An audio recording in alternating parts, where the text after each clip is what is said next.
Hi, Zach. We are doing the phonic sounds for the letter G. The letter G makes two different sounds. In the first column, in all of the words, it makes the G sound, like in the word go or in the word girl.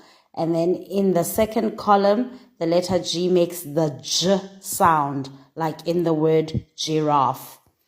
Word number 1 on the left, G-O-D, God. G-I-V, give.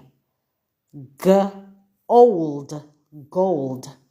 G-on, gone.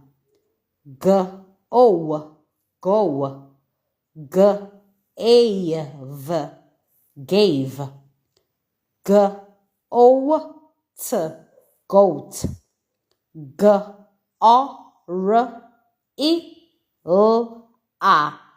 gorilla. And second column, J-I-M, Jim. G-I-R-A-F,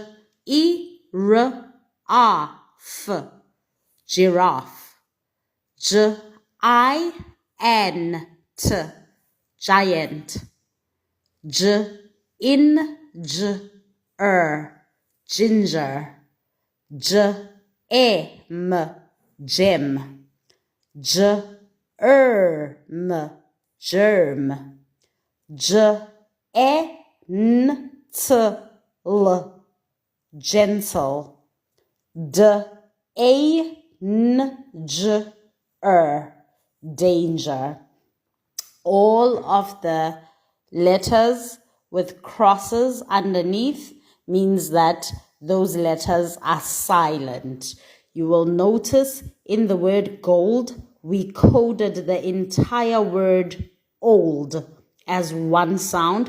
That's because old is already a recognizable word. So when you can see a word within another word, you are also allowed to code it as that word. Old, gold. Okay?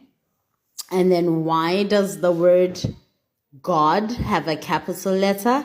Because we treat it as a proper noun, and proper nouns always start with a capital letter.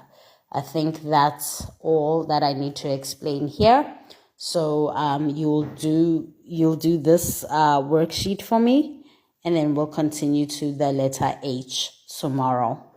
Peace out.